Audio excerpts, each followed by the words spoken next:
I sometimes read public domain books here on Leaves of Glen, and they were written a long time ago, so they're usually racist or sexist or bigoted. But in there somewhere and all that is a story, and that's why those stories are famous. Other times, I read works from independent authors, and they're delightfully not racist, but they might have adult language or adult situations. So that's your warning, but I'm sure you are grown up enough to handle it. Don't write to me complaining. Well, what's new? I have nothing to report. Friendships are getting hard to keep because no one has anything to say to each other. You want to do virtual happy hours, and then everyone just sits there, dead quiet, because no one's got anything to say. What are you going to talk about? I could talk about my cat to them. No one cares about my cat. So that's pretty much it. Work was uneventful. Talking to people on video chat. Long silences. And that's pretty much it. I had my kids this weekend. They were friendly and nice. My daughter and I have been doing a Studio Ghibli marathon where we're trying to watch everything ever made. So that's cute. We're almost done. I think we got 3 movies left, and then that's it. But a nice little traditional start from that. I'm sure every time Studio Ghibli comes out with a new one, we'll go to the theater to see it and that sort of thing. It'll be cute. But otherwise, that's pretty much it. So I guess we'll just move on and learn about the author.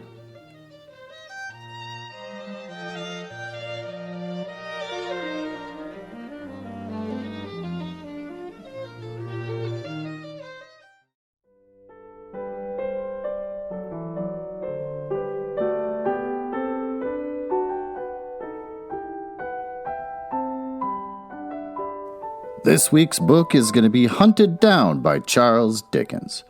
He was born in February of 1812 and died in June of 1870. He is an English writer and a social critic. It's a time when you could make that a career.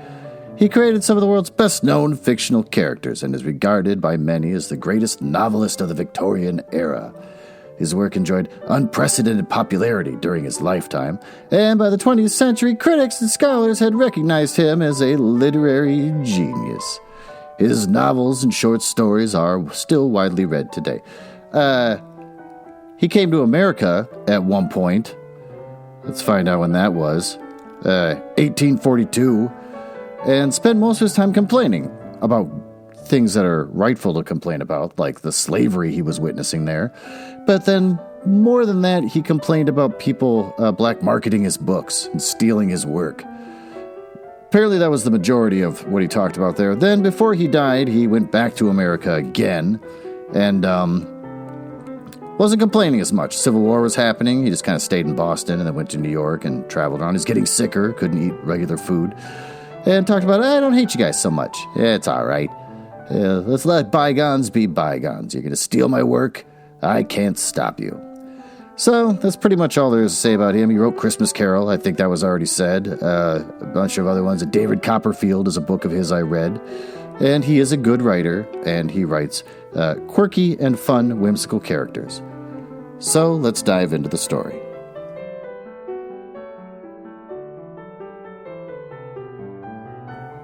Chapter 1 of Hunted Down by Charles Dickens.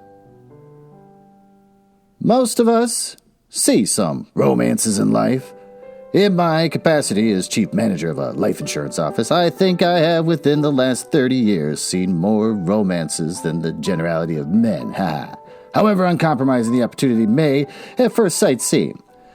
As I have retired and live at my ease, I possess the means that I used to want of considering what I have seen at leisure. My experiences have a more remarkable aspect, so reviewed, than they had when they were in progress. I have come home from the play now, and can recall the scenes of the drama upon which the curtain has fallen, free from the glare, bewilderment, and bustle of the theater. Let me recall one of the romances of the real world. There's nothing truer than physiognomy. Physiognomy. Yeah, crap.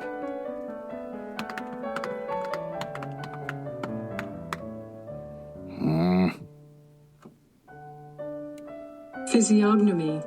Physiognomy. Physiognomy. Physiognomy. All right, fine. There's a UK version. Physiognomy. Well, that's how I said it. Physiognomy. Ugh. Well, I'm an American, so there is nothing truer than physiognomy, taken in connection with manner. The art of reading, that book of which eternal wisdom obliges every human creature to present his or her own page with the individual character written on it, is a difficult one, perhaps, and is a little studied. It may require some natural aptitude, and it must require, for everything does, some patience and some pains. There are, not usually given to it, that numbers of people accept a few stock, commonplace expressions of the face as a whole list of characteristics, and neither seek nor know the refinements that are truest. That you, for instance, give a great deal of time and attention to the reading of music, Greek, Latin, French, Italian, Hebrew, if you please, and do not qualify yourself to read the face of the master or mistress looking over your shoulder, teaching it to you. Comma, dash, I assume to be 500 times more probable than improbable, period. That was the longest sentence in the world. Perhaps a little self-sufficiency may be at the bottom of this. Facial expression requires no study from you. You think it comes by nature to you to know enough about it, and you are not to be taken in. I confess for my part that I have been taken in over and over again. I've been taken in by acquaintances, and I have been taken in, of course, by friends. Far oftener by friends than by any other class of persons. How came I to be so deceived? Had I quite misread their faces? No. Believe me, my first impression of those people, founded on face and manner alone, was invariably true. My mistake was in suffering them to come near to me and explain themselves away. Chapter 2. The partition, which separated my own office from our general outer office in the city, was of thick plate glass. I could see through it what passed in the outer office without hearing a word. I had it put up in place of a wall that had been there for years.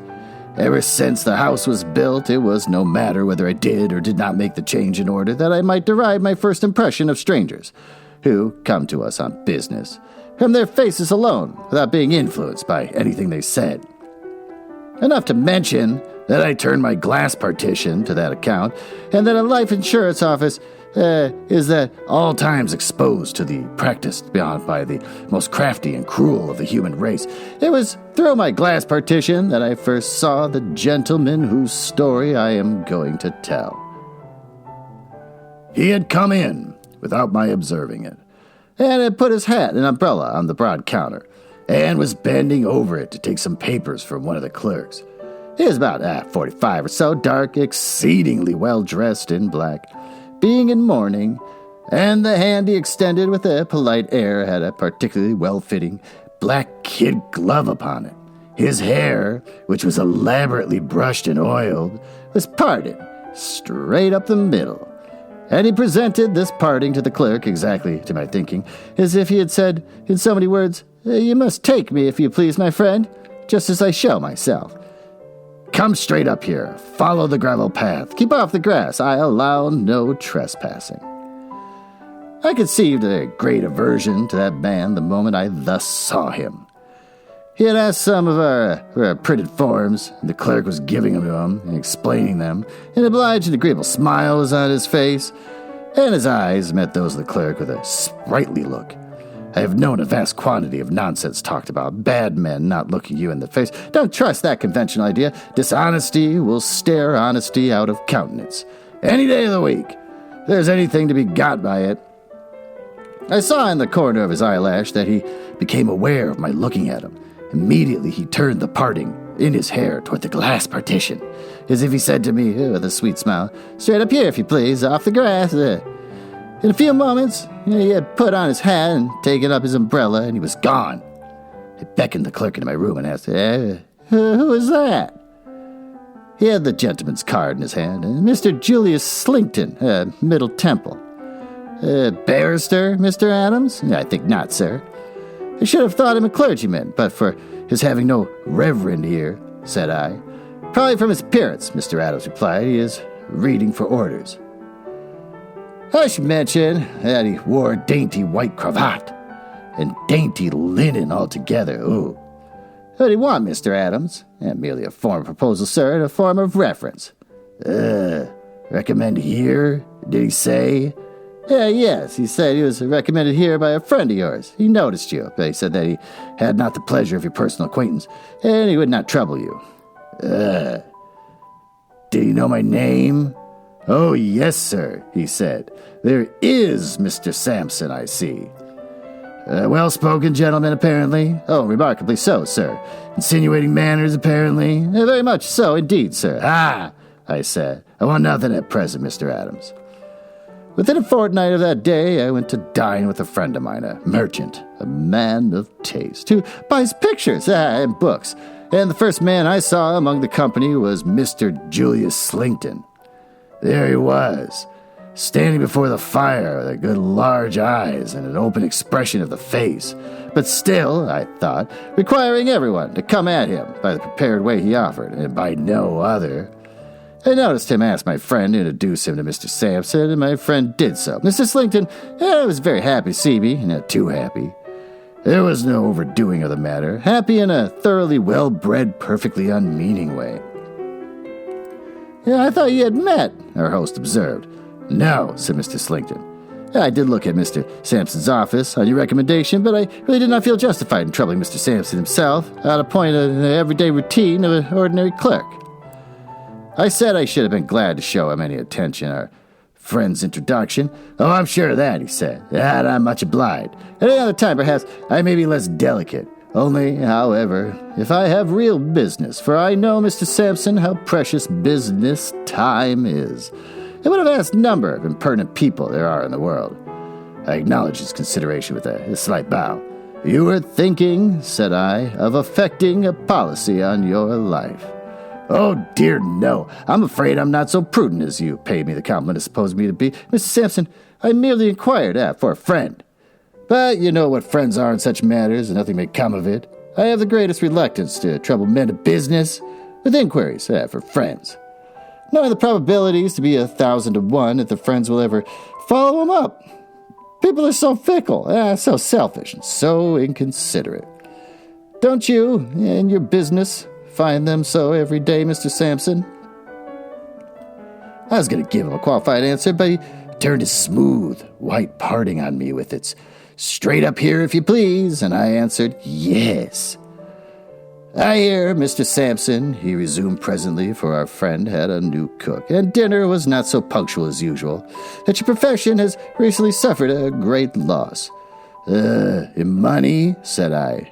He laughed at my ready association of loss with money. He replied, no, in talent, in vigor. Not at once, following out his allusion, I considered for a moment. Has it sustained a loss of that kind? Said I. I was not aware of it. Oh, understand me, Mr. Sampson. I don't imagine that you have retired. It is not so bad as that, but Mr. Meltham... Oh, to be sure, said I. Yes, Mr. Meltham, the young actuary of the inestimable. Just so, he returned in a consoling way. He's a great loss. He was once the most profound, most original, and most energetic man I have ever known connected with life assurance. I spoke strongly, for I had high esteem and admiration for Meltham. And my gentleman indefinitely conveyed to me some suspicion that he wanted to sneer at him. He recalled to me my guard by presenting that trim pathway up his head with its internal, not on the grass, if you please, the gravel. You knew him, Mr. Slinkton. Only by reputation. To have known him as an acquaintance or as a friend is an honor I should have sought if he had remained in society, though I might never have had the good fortune to attain it. Being a man of far inferior mark, he was scarcely above 30, I suppose? About 30. Ah, he sighed in his former consoling way. What creatures we are to break up, Mr. Sampson, and to become incapable of business at the time of life. Any reason assigned for the melancholy fact? Humph, thought I as I looked at him, but I won't go up that track, and I will go on the grass. What reason have you heard assigned, Mr. Slington? I asked, point blank. Most likely a false one. You know what rumor is, Mr. Sampson. I've never repeat what I hear. It is the only way of paring the nails and shaving the head of rumor. But when you ask me what reason I have heard assigned to Mr. Meltham's passing away from among men is another thing. I am not gratifying idle gossip then. I was told Mr. Sampson that Mr. Meltham had relinquished all his avocations and all his prospects because he was, in fact, broken-hearted. A disappointed attachment, I heard, though it hardly seems probable in the case of a man so distinguished and so attractive. Attractions and distinctions are no armor against death, said I. She died? Pray pardon me, I did not hear that. That indeed makes it very, very sad. Poor Mr. Meltham. She died? Dear me, lamentable, lamentable. I still thought his pity was not quite genuine. And I still suspected an unaccountable sneer under all this until he said, as we were parted, like the other knots of talkers, by the announcement of dinner, Mr. Sampson, you are surprised to see me so moved on behalf of a man whom I have never known. I am not so disinterested as you may suppose. I have suffered, and recently, too, from death myself. I've lost one of the two charming nieces, who were my constant companions. She died young, barely 23, and even her remaining sister is far from strong. The world is a grave! Exclamation point. He said this with deep feeling, and I felt reproached for the coldness of my manner. Coldness and distrust had been engendered in me. I'm having a tough time reading all of a sudden. I knew that by my bad experiences, they were not natural to me, and I often thought how much I had lost in life, losing trustfulness, and how little I had gained, gaining hard caution. The state of mind being habitual to me, I troubled myself more about this conversation than I might have troubled myself about a greater matter. I listened to his talk at dinner and observed how readily other men responded to it, and with what a graceful instinct he adapted his subjects to the knowledge and habits of those he talked with. As in talking with me, he had easily started the subject I might be supposed to have understood best. And most interested in, so in talking with others, he guided himself by the same rule. The company was of a varied character, but it was not at fault. That I could discover with any member of it. He knew just as much of each man's pursuit as made him agreeable to that man in reference to it, and just as little as made it natural in him to seek modesty for information, for when the theme was broached, as he talked and talked, but really not too much, for the rest of us seemed to force it upon him, I became quite angry with myself. I took his face to pieces in my mind like a watch and examined it in detail. I could not say much against any of his features separately. I could say even less against them when they were put together. Then, is it not monstrous, I asked myself, that because a man happens to part his hair straight up the middle of his head, I should permit myself to suspect and even detest him? I may stop to remark that this was no proof in my sense. An observer of men who finds himself steadily repelled by some apparently trifling thing in a stranger's is right to give it great weight. It may be the clue to the whole mystery. A hair or two will show where a lion is hidden. A very little key will open a very heavy door. I took my part in the conversation with him after a time, and we got on remarkably well. In the drawing room, I asked the host how long he had known Mr. Slington. He answered, not many months. He had met him at the house of a celebrated painter, then present, who had known him very well, when he was traveling with his nieces in Italy for their health. His plans in life being broken by the death of one of them, he was reading with the intention of going back to college as a matter of form, taking his degree, and then going into orders. I could not but argue with myself that there was the true explanation of his interest in poor Meltham, and that I had been almost brutal in my distrust on that simple head. Chapter 3. On the very next day but one, I was sitting behind my glass partition, as before, when he came into the outer office, as before. The moment I saw him again without hearing him, I hated him worse than ever. It was only for a moment that I had this opportunity, for he waved his tight-fitting black glove the instant I looked at him, and came straight in. Mr. Sampson, good day, I presume. You see, upon your kind permission to intrude upon you, I don't keep my word in being justified by business, for my business here, if I may so abuse the word, is of the slightest nature. I asked, was it anything I could assist him in?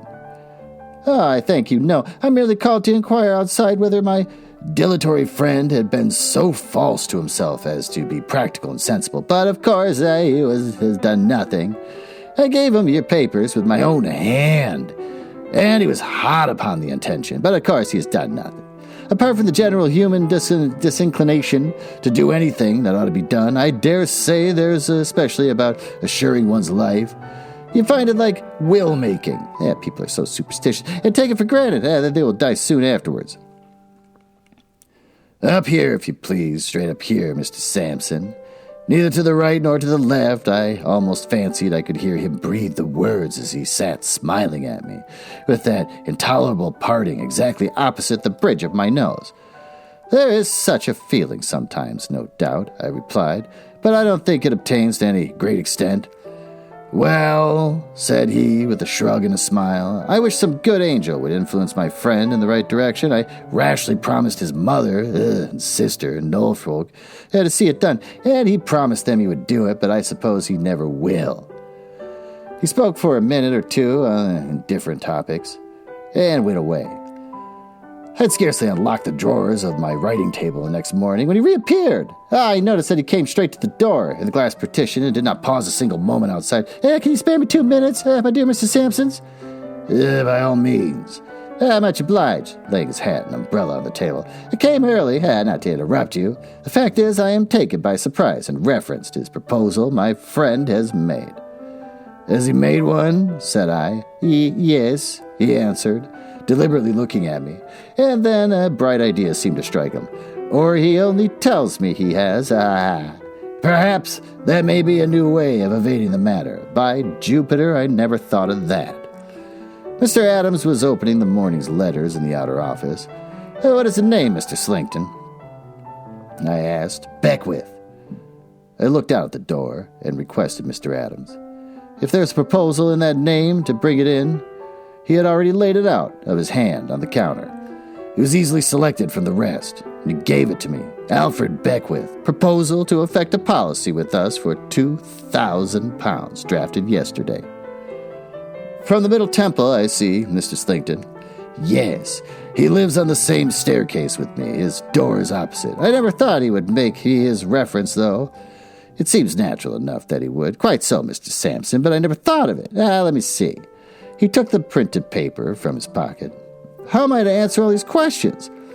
According to the truth, of course, said I. Oh, of course, he answered, looking up from the paper with a smile. I meant there were so many, but you do the right in particular. He stands to reason that you must be particular. Will you allow me to use your pen and ink? Certainly. And your desk?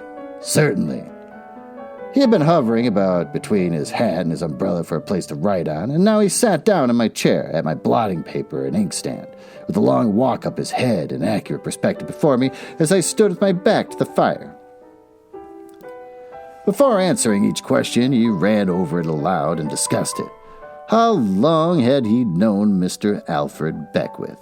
That he had to calculate by years upon his fingers. What were his habits? No difficulty about them.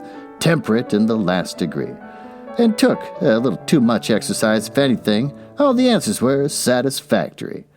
When he had written them all, he looked them over and finally signed them in a very pretty hand. He supposed he had now done with the business. I told him he was not likely to be troubled any further. Should he leave the papers there? If he pleased. Much obliged. Good morning. I had one other visitor before him, not at the office, but at my own house. The visitor had come to my bedside when it was not yet daylight, and had been seen by no one else but my faithful, confidential servant. What was that supposed to mean? A second reference paper, for we required always 2, was sent down into Norfolk, and was duly received back by post. This, likewise, was satisfactorily answered in every respect. Our forms were all complied with. We accepted the proposal, and the premium for 1 year was paid. Chapter 4. After 6 or 7 months, I saw no more of Mr. Slinkton. He called once at my house, then I was not at home. And he once asked me to dine with him in the temple, but I was engaged. His friend's assurance was effected in March. Late in September or early October, I was down at Scarborough for a breath of sea air, where I met him on the beach. It was a hot evening. He came toward me with his hat in his hand, and there was the walk I had felt so strongly disinclined to take in perfect order again, exactly in front of the bridge of my nose. He was not alone, but had a young lady on his arm. She was dressed in mourning, and I looked at her with great interest. She had the appearance of being extremely delicate, and her face was remarkably pale and melancholy. But she was very pretty. He introduced her as his niece, Miss Neener. Niner? Probably Niner. I kind of like Neener better. We're going with Neener. Are you strolling, Mr. Sampson? Is it possible you can be idle? It was possible, and I was strolling. Shall we stroll together? With pleasure. The young lady walked between us, and she walked on the cool sea sand in the direction of Philly. There have been wheels here, said Mr. Slinkton. And now I look again, the wheels of a hand carriage. Margaret, my love, your shadow without a doubt. Miss Neener's shadow, I repeated, looking down on it in the sand. Not that one, Mr. Slinkton returned, laughing. Margaret, my dear, tell Mr. Sampson. Indeed, said the young lady, turning to me. There is nothing to tell, except that I constantly see the same invalid old gentleman at all times. Wherever I go, I have mentioned it to my uncle, and he calls the gentleman my shadow. Does he live in Scarborough? I asked. He is staying here. Do you live in Scarborough? No, I'm staying here. My uncle has placed me with a family here for my health. Your shadow? Said I, smiling. My shadow, she answered, smiling too, is like myself, not very robust, I fear, for I lose my shadow sometimes, as my shadow loses me at other times. We both seem liable to confinement to the house. I have not seen my shadow for days and days, but it does oddly happen, occasionally, that wherever I go, for many days together, this gentleman goes. We've come together in the most unfrequented nooks on the shore. Is this he? Said I, pointing before us. The wheels had swept down to the water's edge and described a great loop on the sand and turning. Bringing the loop back toward us and spinning it out as it came was a hand carriage drawn by a man. Yes, said Miss Neener. This really is my shadow, Uncle. As the carriage approached us, and it approached the carriage, I saw within it an old man whose head was sunk on his breast, and who was enveloped in a variety of wrappers. He was drawn by a very quiet, a very keen-looking man with iron gray hair, who was slightly lame. They had passed us when the carriage stopped, and the old gentleman within, putting out his arm, called to me by name. I went back, and was absent from Mr. Slinkton and his niece for about 5 minutes. When I rejoined them, Mr. Slinkton was the first to speak. Indeed, he said to me in a raised voice before I came up with him, That is well. You have not been longer, for my niece might have died of curiosity to know who her shadow is, Mr. Sampson. It's an old East India director, said I, an intimate friend of ours whose house I had been at the pleasure of meeting you, a certain Major Banks. You never heard of him? Never. Very rich, Miss Neener, but very old and very crippled. An amiable man, sensible, much interested in you. He has just been expatriating out of the affection that is observed to exist between you and your uncle. Mr. Slinkton was holding his hat again, and he passed his hand up the straight walk as if he himself went up to it serenely after me. Mr. Sampson, he said, tenderly pressing his niece's arm in his, our affection was always a strong one, for we have had but few near ties. We have still fewer now. We have associations to bring us together, that we are not of this world, Margaret. Dear uncle, murmured the young lady, and turned her face aside to hide her tears. My niece and I have such remembrance and regrets in common, Mr. Sampson, he feelingly pursued, that it would be strange indeed if the relations between us were cold and indifferent. If I remember a conversation we once had together, you will understand the reference I make. Cheer up, dear Margaret. Don't droop, don't droop. My Margaret, I cannot bear to see you droop. The poor young lady was very much affected, but controlled herself. His feelings, too, were very acute.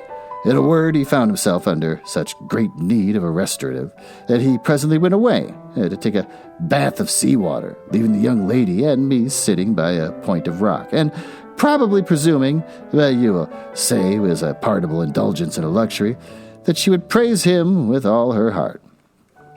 And she did, poor thing, with all her confiding heart, and praised him to me, for his care of her dead sister, and for his untiring devotion in her last illness. The sister had wasted away very slowly, and wild and terrible fantasies had come over her toward the end, but he had not been impatient with her or at a loss, had always been gentle, watchful, and self-possessed. The sister had known him, as she had known him, to be the best of men, the kindest of men, and yet a man of such admirable strength of character as to be a very tower for the support of their weak natures, while their poor lives endured. I shall leave him, Mr. Sampson, very soon, said the young lady. I know my life is drawing to an end, and when I am gone, I hope he will marry and be happy. I am sure he has lived single so long, only for my sake, and for my poor sisters. The little hand carriage made another great loop on the damp sand and was coming back again, gradually spitting out a slim figure of 8, half a mile long. Young lady, said I, looking round, laying my hand upon her arm and speaking in a low voice. Time presses. You hear the gentle murmur of that sea? She looked at me with the utmost wonder of alarm, saying, Yes. And you know what a voice is in it when the storm comes? Yes. You see how quiet and peaceful it lies before us, and you know what an awful sight of power, without pity, it might be this very night. Yes. But if you had never heard or seen it, or heard of it in its cruelty, would you believe that it beats every inanimate thing in its way to pieces, without mercy, and destroys life without remorse? Oh, you terrify me, sir, by those questions. To save you, young lady, to save you. For God's sake, collect your strength and collect your firmness. If you were here alone and hemmed in by the rising tide on the floe to 50 feet above your head, you could not be in greater danger than the danger you are now to be saved from. The figure on the sand was spun out and straggled off into a crooked little jerk that ended at the cliff very near us. As I am before heaven and the judge of all mankind, your friend and your dead sister's friend, I solemnly entreat you, Miss Neener, without one moment's loss of time, to come to this gentleman with me. If the little carriage had been less near to us, I doubt if I could have got her away, but it was so near that we were there before she had recovered the hurry of being urged from the rock. I did not remain there with her but 2 minutes. Certainly within 5, I had the inexpressible satisfaction of seeing her from the point we had sat on and to which I had returned, half supported and half carried up some rude steps notched in the cliff by the figure of an active man. With that figure beside her, I knew she was safe anywhere. I sat alone on the rock, awaiting Mr. Slinkton's return. The twilight was deepening and the shadows were heavy. When he came round the point, with his hat hanging on his buttonhole, smoothing his wet hair with one of his hands, and picking out the old path with another of his pocket comb. My niece, not here, Mr. Sampson, he said, looking about. Miss Neener seemed to feel a chill in the air after the sun was down and has gone home. He looked surprised, as though she were not accustomed to do anything without him, even to originate so slight a proceeding. I persuaded Mrs. Neener, I explained. Said he. She is easily persuaded. Very good. Thank you, Mr. Sampson. She is better within doors. The bathing place was farther than I thought, to say the truth. Miss Neener is very delicate, observed. He shook his head and drew a deep breath. Very, very, very. You may recollect me saying so. The time has since intervened has not strengthened her. The gloomy shadow that fell upon her sister so early in life seems, in my anxious eyes, to gather over her, ever darker, ever darker. Dear Margaret, but we must hope. The hand carriage was spinning away before us at a most indecorous pace for an invalid vehicle, and was making most irregular curves upon the sand. Mr. Slinkton, noticing it after he had put his handkerchief to his eye, said, If I may judge from appearances, your friend will be upset, Mr. Sampson.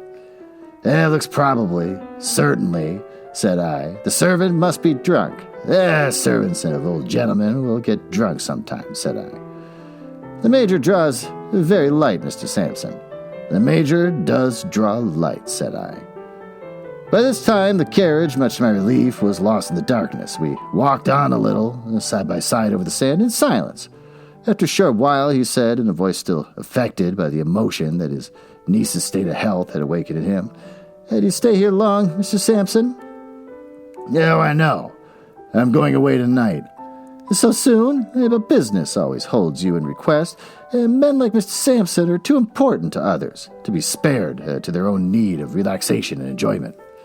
I don't know about that, said I. However, I am going back. To London? To London. I shall be there, too, soon after you. I knew as well as he did, but I did not tell him so, any more than I told him what a defensive weapon my right hand rested in my pocket as I walked by his side, any more than I told him why I did not walk on the seaside of him, with the night closing in. We left the beach, and our ways diverged. We exchanged good night, and had parted indeed when he said, returning, Mr. Sampson, May, in all capital letters, I asked, poor Metham, who he spoke of, dead yet? Not when I last heard of him, but too broken a man to live long and hopelessly lost to his old calling. Dear, said he, with great feeling. Sad. The world is a grave. And so went his way. It was not his fault if the world were not a grave, but I did not call that observation after him, any more than I had mentioned those other things just now enumerated. He went his way, and I went mine with all expedition. This happened, as I have said, either at the end of September or beginning of October. The next time I saw him, and the last time, was in late November. Chapter 5. I had a very particular engagement to breakfast in the temple. It was a bitter northeasterly morning, and the sleet and slush lay inches deep in the streets. I could get no conveyance, and was soon wet to the knees. But I should have been true to that appointment, though I had to wade it up to my neck in the same impediments. The appointment took me to some chambers in the temple, where they were at the top of a lonely corner house overlooking the river. The name Mr. Alfred Beckwith was painted on the outer door. On the door opposite, on the same landing, the name Mr. Julius Slinkton. The doors of both sets of chambers stood open so that anything said aloud in one set could be heard in another. I had never been in those chambers before. They were dismal, close, and unwholesome, and oppressive. The furniture, originally good, and not yet old, was faded and dirty. The rooms were in great disorder. There was a strong prevailing smell of opium, brandy, and tobacco. The grate and fire irons were splashed all over with unsightly blotches of rust, and on a sofa by the fire in the room where the breakfast had been prepared lay the host, Mr. Beckwith, a man with all appearances of the worst kind of drunkard, very far advanced upon his shameful way to death.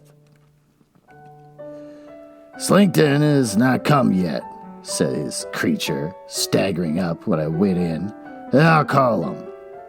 Hello, Julius Caesar, come and drink. As he hoarsely roared this out, he beat the poker and tongs together in a mad way, as if it were his usual manner of summoning his associate. The voice of Mr. Slinkton was heard through the clatter of the opposite side of the staircase, and he came in. He had not expected the pleasure of meeting me. I have seen several artful men brought to a stand, but I never saw a man so aghast as he was, and his eyes rested on mine. Julius Caesar, cried Beckwith, staggering between us. Missed Sampson, Julius Caesar, Julius missed Sampson. is the friend of my soul. Julius keeps me plied with liquor morning, noon, and night. Julius is a real benefactor. Julius threw the tea and coffee out the window when I used to have any. Julius empties all the water jugs of their contents and fills them with spirits. Julius winds me up and keeps me going. Boil the brandy, Julius. There's a rusty, furred saucepan in the ashes. The ashes look like the accumulation of weeks. And Beckwith, rolling and staggering between us as if he were going to plunge headlong into the fire, got the saucepan out and tried to force it into Slinkton's hand. Boil the brandy, Julius Caesar, come. Do your usual office. Boil the brandy. He became so fierce in his gesticulations with the saucepan that I expected to see him lay open Slinkton's head with it. I therefore put out my hand to check him. He reeled back to the sofa and sat there, panting, shaking, and red-eyed in his rags of dressing gown, looking at us both. I noticed then that there was nothing to drink on the table but brandy, nothing to eat but salted herrings, and a hot, sickly, highly peppered stew. At all events, Mr. Sampson, said Slinkton, offering me the smooth gravel path for the last time, I thank you for interfering between me and this unfortunate man's violence. However you came here, Mr. Sampson, or with whatever motive you came here at least, I thank you for that. Boil the brandy, muttered Beckwith. Without gratifying his desire to know how I came there, I said quietly, How is your niece, Mr. Slinkton? He looked hard at me, and I looked hard at him. I'm sorry to say, Mr. Sampson, that my niece has proved treacherous and ungrateful to her best friend. She left me without a word of notice or explanation. She was misled, no doubt, by some designing rascal. Perhaps you may have heard of it. I did hear that she was misled by a designing rascal. In fact, I have proof of it. Are you sure of that? Said he. Quite. Boil the brandy, muttered Beckwith. Accompany to breakfast, Julius Caesar. Do your usual office. Provide the usual breakfast, dinner, tea, and supper. Boil the brandy. The eyes of Slinkton looked from him to me, and he said after a moment's consideration, Mr. Sampson, you're a man of the world, and so am I. I'll be plain with you. Oh, no, you won't, said I, shaking my head. I tell you, sir, I'll be plain with you. And I tell you, you will not, said I. I know all about you. You, in all caps. Plain with anyone? Nonsense. Nonsense! Exclamation point. I plainly tell you, Mr. Sampson, he went on with a manner most composed, that I understand your object. You want to save your funds and escape from your liabilities. These are old tricks of the trade with you office gentlemen. But you will not do it, sir. You will not succeed. You have not an easy adversary to play against. When you play against me, we shall have to inquire in due time when and how Mr. Beckwith fell into his present habits. With that remark, sir, I put this poor creature and his incoherent wanderings of speech aside, and wish you a good morning and a better case next time. While he was saying this, Beckwith had filled a half-pint glass of brandy, and at that moment he threw the brandy at his face and threw the glass after it. Slinkton put his hand up, half blinded with the spirit, and cut with the glass across his forehead. At the sound of the breakage, a fourth person came into the room and closed the door and stood at it. He was a very quiet but very keen-looking man, with iron gray hair, and a slightly lame. Slinkton pulled out his handkerchief, assuaged the pain in his smarting eyes, and dabbled the blood on his forehead. He was a long time about it, and I saw in doing it a tremendous change came over him, occasioned by the change of Beckwith, who ceased to pant and tremble, sat upright, and never looked his eyes off him. I never in my life saw a face in which abhorrence, and determination were so forcibly painted as in Beckwith's then. Look at me, you villains, said Beckwith, and see me as I really am. I took these rooms to make them a trap for you. I came into them as a drunkard to bait the trap for you. You fell into the trap, and you will never leave it alive. On the morning when you last went to Mr. Sampson's office, I had seen him first. Your plot had been known to both of us all along. And you had been counterplotted all along. What? Having been cajoled into putting that prize of 2,000 pounds in your power, I was to be done to death with brandy, and brandy not proving quick enough with something quicker, Have I never seen you when you thought my sense is gone, pouring from your little bottle into my glass? Why, you murderer and forger, alone here with you in the dead of night as I have so often been. I have had my hand upon the trigger of a pistol 20 times to blow your brains out. The sudden starting up of the thing that he had supposed to be his imbecile victim into a determined man with a settled resolution to hunt him down and be the death of him, mercilessly expressed from head to foot, was in the first shock too much for him. Without any figure of speech, he staggered under it. But there's no greater mistake than to suppose that a man who is a calculating criminal is, in any phase of his guilt, otherwise than true to himself and perfectly consistent with his whole character. Such a man commits murder, and murder is the natural culmination of his course. Such a man has to outface murder, and will do it with hardihood and effrontery. It is a sort of fashion to express surprise that any notorious criminal, having such crime upon his conscience, can so brave it out. Do you think, if he had it on his conscience at all, or had a conscience to have it upon, that he would have ever committed the crime? Perfectly consistent with himself, as I believe all such monsters to be, this Slinkton recovered himself and showed a defiance that was sufficiently cold and quiet. He was white. He was haggard. He was changed, but only as a sharper who had played for a great stake and had been outwitted and had lost the game. "Listen to me, you villain," said Beckwith, "and let every word you hear me say be a stab in your wicked heart. When I took these rooms to throw myself in your way and lead you on to the scheme, that I knew my appearance was supposed to character the habits which is such a devil. How I know that? Because you were no stranger to me. I knew you well, and I knew you to be the cruel wretch who, for so much money, had killed one innocent girl while she trusted him implicitly, and who was by inches killing another." Slinkton took out a snuff box, took a pinch of snuff, and laughed. "But see here," said Beckwith, never looking away, never raising his voice, never relaxing his face, never unclenching his hand. "See what a dull wolf you have been, after all.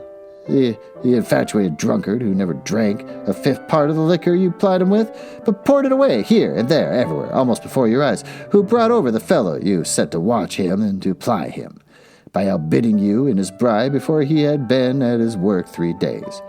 With whom you have observed no caution, yet who was so bent on riding the earth as you are a wild beast, that he would have defeated you, if you would have ever been so prudent, that a drunkard whom you have many a time left on the floor of this room, and who has even let you go out of it, alive and undeceived, when you have turned him over with your foot, has almost as often on the same night, within an hour, within a few minutes, watched you awake, had his hand at your pillow when you were asleep, turned over your papers, taken samples from your bottles and packets of powder, and changed their contents, rifled every secret of your life. He had another pinch of snuff in his hand, but he gradually let it drop from between his fingers to the floor, where he now smoothed it out with his foot, looking down at it a while. "That drunkard," said Beckwith, "who had free access to your rooms at all times, that he might drink the strong drinks that you left in his way, and be the sooner ended, holding no more terms with you than he would hold with a tiger.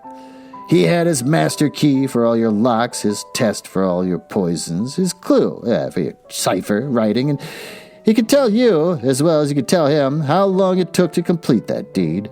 What doses were there, what intervals, what signs of gradual decay upon mind and body, what distempered fancies were produced, what observable changes, what physical pain. He could tell you, as well as you could tell him, that all this was recorded day by day as a lesson of experience for future service. He could tell you, better than you could tell him, where that journal is at this moment." Slinkton stopped the action of his foot and looked at Beckwith. "No," said the latter, as if answering a question from him. "Not in the drawer of the writing desk that opens with a spring. It's not there, and it never will be there again." "Then you are a thief," said Slinkton. "Without any change whatever in the flexible purpose, which is quite terrific even to me to contemplate, and from the power of which I had always felt conceived, it was impossible for this wretch to escape. Beckwith returned. I am your niece's shadow, too. With an imperception, Slinkton put his hand to his head, tore out some hair, and flung it to the ground. That's dramatic. And was the end of the smooth walk. He destroyed it in the action. It will soon be seen that his use for it was past. Beckwith went on. Wherever you left here, I left here, although I understood that you found it necessary to pause in the contemplation of that purpose, to avert suspicion. Still, I watched you close, with the poor confiding girl. When I had the diary and could read it word by word, it was only about the night before your last visit to Scarborough. You remember that night? You slept with a small, flat vial tied to your wrist. Ooh, a little burp.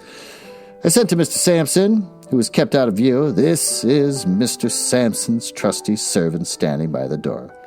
We three saved your niece among us. Slinkton looked at us all, took an uncertain step or two from the place where he had stood, returned to it, and glanced about him in a very curious way, as one of the meaner reptiles might, looking for a hole to hide in.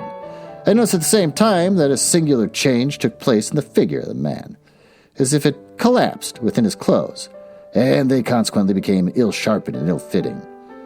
You shall know, said Beckwith, for I hope the knowledge will be bitter and terrible to you. Why, you have been pursued by one man, and why, when the whole interest that Mr. Sampson represents would have expended any money in hunting you down. You've been tracked to death at a single individual's charge. I hear you have had the name of Meltham on your lips sometimes. I saw, in addition to those other changes, a sudden stoppage came upon his breathing. You can tell that I'm getting fatigued, because none of these sentences have periods. So I'm just reading, and I'm screwing up words. When you sent the sweet girl whom you murdered, you know with what artfully made-out surroundings and probabilities you sent her to Meltham's office before taking her abroad to originate the transaction that doomed her to the grave. It fell to Meltham's lot to see her and to speak with her, period. It did not fall to her to save her, though I know he would freely give his own life to have it done it. He admired her. I would say he loved her deeply, if I thought it possible that you could understand the word. When she was sacrificed, he was thoroughly assured of your guilt. Having lost her, he had but one object left in life, and that was to avenge her and destroy you. I saw the villain's nostrils rise and fall convulsively, but I saw no moving at his mouth. That man, Meltham, Beckwith said, steadily pursed, was so absolutely certain that you could never elude him in this world. If he devoted himself to your destruction with the utmost fidelity and earnestness, and if he divided the sacred duty with no other duty in life, as he was certain that in achieving he would be a poor instrument in the hands of Providence, and would do well before heaven in striking you out from among the living men. I am that man, and I thank God that I have done my work. If Slinkton had been running for his life from swift-footed savages a dozen miles, he would not have shown more empathetic signs of being oppressed at heart and laboring at breath than he showed now. When he looked at the pursuer who had so relentlessly hunted him down, you never saw me under my right name before. You see me under my right name now. You shall see me once again in the body when you are tried for your life. You shall see me once again in the spirit, when the cord is around your neck and the crowd is crying against you. When Meltham had spoken these last words, the miscreant suddenly turned away his face and seemed to strike his mouth with his open hand. At the same instant, the room was filled with a new and powerful odor. And almost at the same instant, he broke into a crooked run, leap, start. I have no name for the spasm, and fell with a dull weight that shook the heavy old doors and windows in their frames. That was the fitting end of him. When we saw that he was dead, we drew away from the room, and Meltham, giving me his hand, said with a weary air, I have no more work on earth, my friend, but I shall see her again elsewhere. It was in vain that I tried to rally him.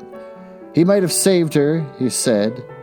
He had not saved her, and was reproached himself. He had lost her, and he was broken-hearted. The purpose that sustained me is over, Samson, and there is nothing now to hold me unto life. I am not fit for life. I am weak and spiritless.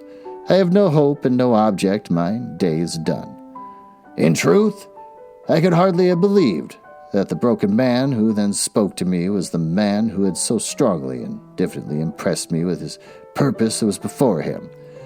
I used such entreaties with him as I could, but he still said, and always said, in a patient, undemonstrative way, nothing could avail him. He was broken-hearted. He died early the next spring. He was buried by the side of the poor young lady for whom he had cherished those tender and unhappy regrets. And he left all he had to her sister. She lived to be a happy wife and mother. She married my sister's son, who had succeeded poor Mifflin. She is living now, and her children ride about the garden on my walking stick when I go see her.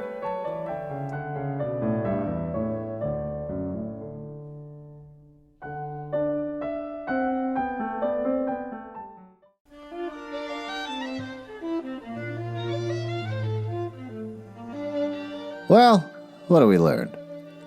We've learned that I'm in a malaise.